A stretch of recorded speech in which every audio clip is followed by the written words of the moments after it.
अच्छा, नेता प्रतिपक्ष के लिए संघर्ष करें। मुझको नहीं लगता है कि 2025 में तेजस्वी नेता प्रतिपक्ष भी बन पाएंगे, ये दावे के साथ मैं कहता हूँ। सरकार एक गजट है जी, 65% का गजट है जी।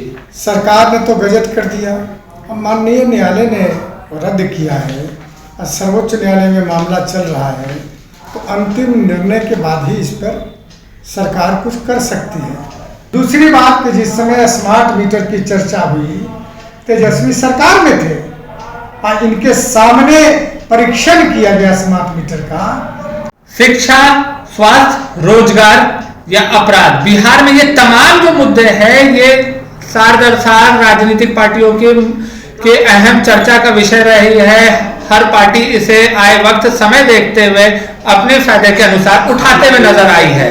पर अभी जो बिहार का जो सबसे गर्म मसला जो उठा है और बहुत ही करारा जो मुद्दा उठ रहा है वो है आरक्षण। जी हाँ, आरक्षण के मुद्दे को एक बार फिर से बिहार में गर्माता हुआ नजर आ रहा है। विपक्ष एक बार फिर से हमलावर होते हुए नजर आ रहा है, सरकार को अपने घेरे में लेते हुए नजर आ रहा है। नीतीश सरकार फिर से एक बार सवालों के घेरे में है और सरकार पर लगातार वार के बाद वार होता हुआ नजर आ रहा है। नमस्कार, मैं हूं फलक सिंह और आप देखना शुरू कर चुके हैं आगाज एक्सप्रेस।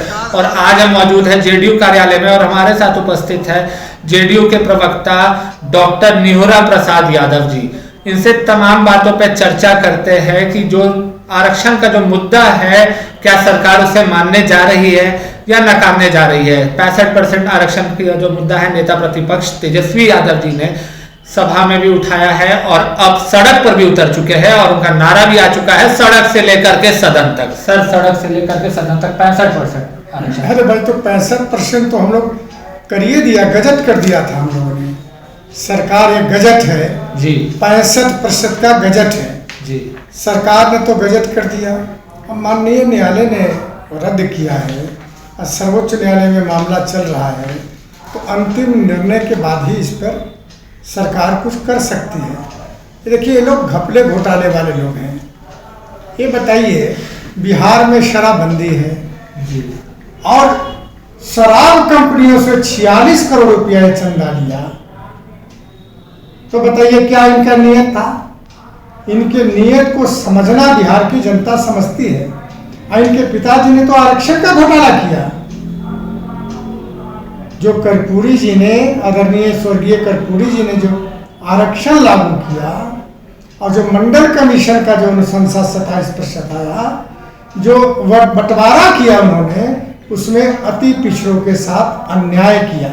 सबसे पहले तो खत्म करना चाहते थे अति पिछड़ों का जो वर्गीकरण था, नीतीश जी के विरोध के बाद वो नहीं कर पाए, लेकिन उसमें भी लालू यादव के शासनकाल में वर्गीकृत जो आरक्षण की था, उसमें भी घपला किया गया। राबड़ी जी ने 2002 में जो झारखंड बंटने के बाद वर्गीकृत किया, उसमें भी अत्यंत पिछड़े वर्गों के साथ घपला किया।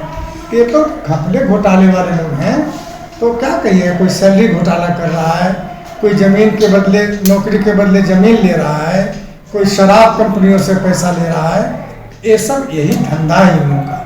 सर, आप कह रहे हैं कि लालू यादव जी के कार्यकाल में घोटाला हुआ है आरक्षण को लेकर के, पर आरजेडी पार्टी का हमेशा से ये कहना है कि लालू यादव वो नेता है जो दलितों और पिछड़ों का आवाज बने थे जब बिहार में उन्हें दबाया जा रहा था। हम आंकड़ों के आधार पर भेद खोलेंगे हम लोग कि किस प्रकार आरक्षण में जो घोटाला इन्होंने किया है, खास करके अति पिछड़ों का आरक्षण में हकमारी किया है, ये हम लोग आंकड़ों के अनुसार 1-2 दिन में खुलासा करेंगे।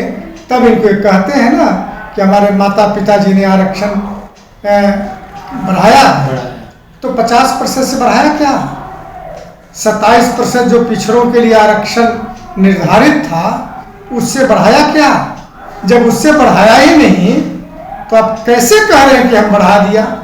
बल्कि अति पिछड़ों को जो आरक्षण का संख्या होना चाहिए था, बढ़ना चाहिए था, उसको सीमित इन्होंने किया।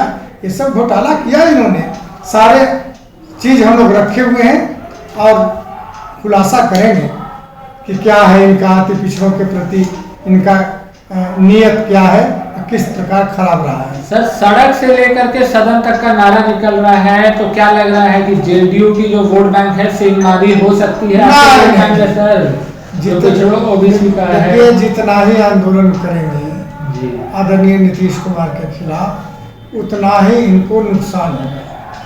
कोई ऐसा पक्ष नहीं है जहां नीतीश कुमार जी ने नहीं छुआ है उसको पूरा करने के लिए, चाहे आरक्षण का मामला हो, नौकरी का मामला हो, विकास के मामला हो, सारे मामलों कोई मुद्दा ही नहीं नीतीश कुमार जी ने छोड़ा है जिसको ये लोग उठा सके।